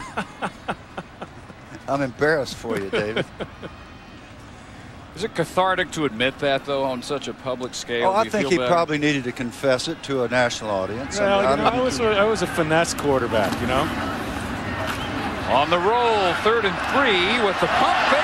Gives himself some room, but gets some off-balance Wake Forest defenders and all the way to the 41-yard line of the Deacons. 20 yards for Kruta.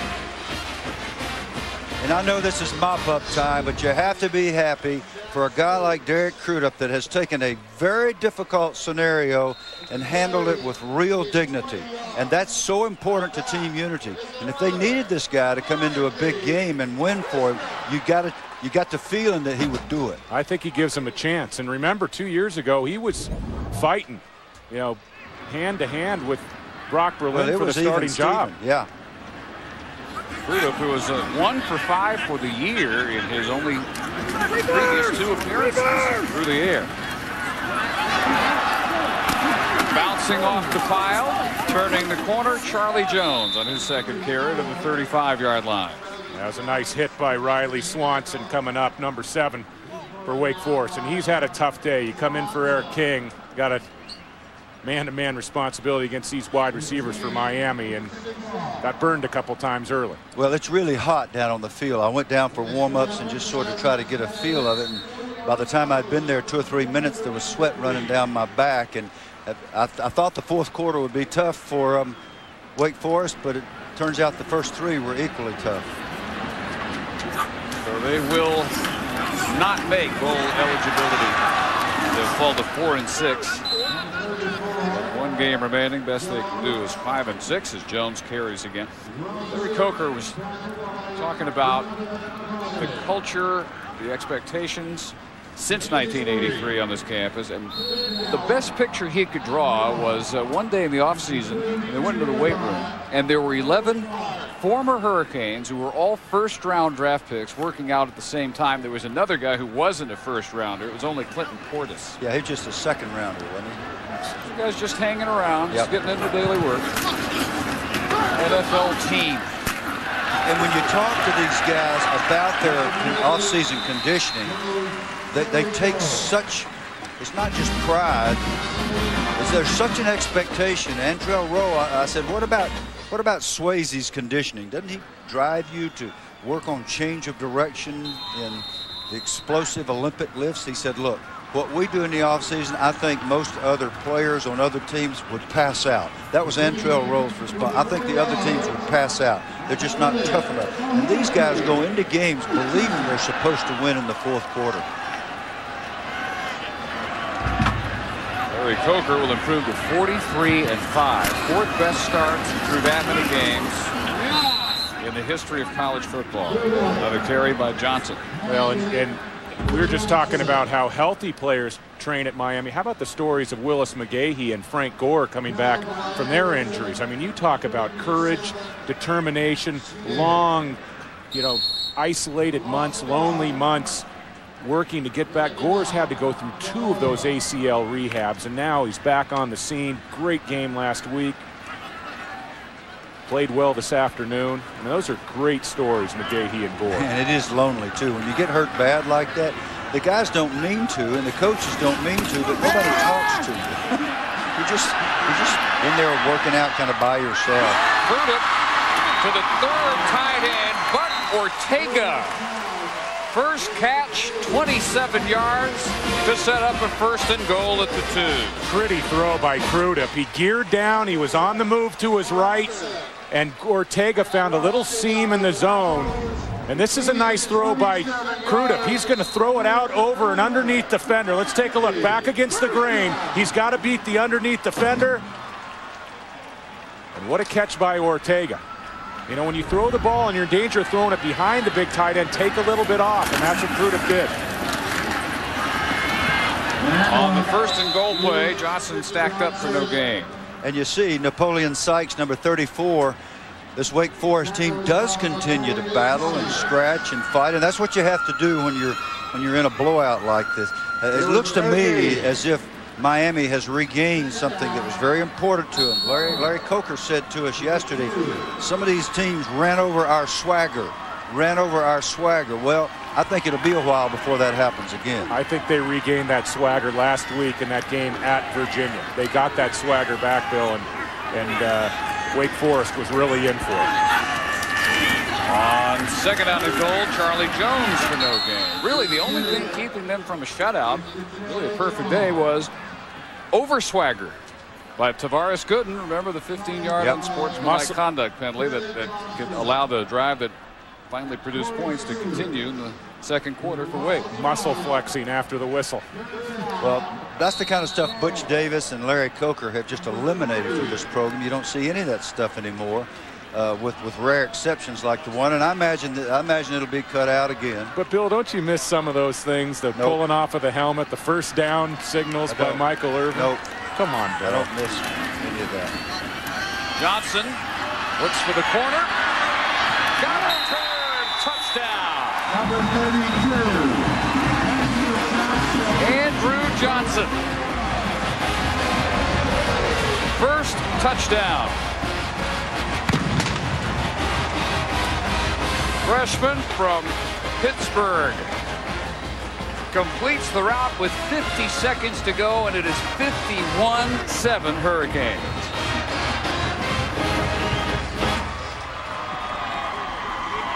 They put the exclamation point on this afternoon with a 9-minute 34-second scoring drive and another petty extra point. 52-7. Still a chance they could win the ACC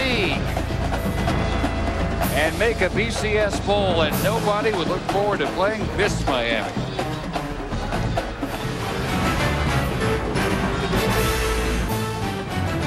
ESPN's College Football Saturday is presented by Crestor. Visit Crestor.com and ask your doctor if Crestor is right for you. And in part by the new singular, Raising the Bar.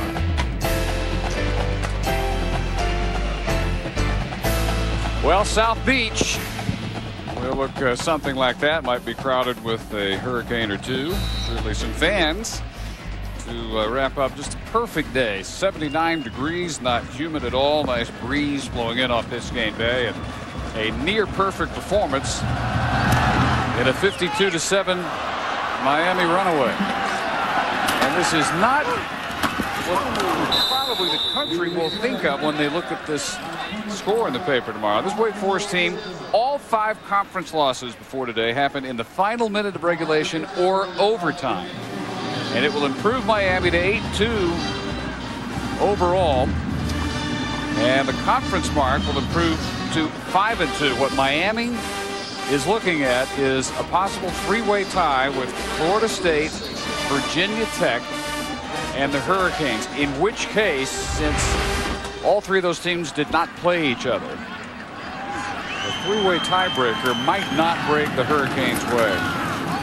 Even should they have wins over Florida State, which they already have in hand, and Virginia Tech, the 3-way tie when all 3 teams don't play each other is highest ranked BCS team. And right now that team would be Florida State. Some of the BCS experts are forecasting that even with the win against Virginia Tech by Miami, might not be enough to vault them in the case that they do go to that deciding process. I'm not sure if I'm Virginia Tech, even the way the Hokies have been rolling, Dave. I'm not sure if I'm Virginia Tech. I want to see this team when Miami also has 2 weeks to prepare. I assure you, nobody wants to see this team if you got to play against them. They've gotten back to being really, really good on both sides of the ball. Number 13, Miami, 52, Wake Forest 7 on a career day for Brock Berlin. 361 yards, 4 touchdowns on 13 out of 19. Coming up next on ESPN, College Game Day Scoreboard presented by Acura. And for a wrap-up of this game, you can catch us on ESPN News in just a few minutes. This has been a presentation of ESPN, the worldwide leader in sports. For more on college football, log on to ESPN.com, your home for college football on the internet.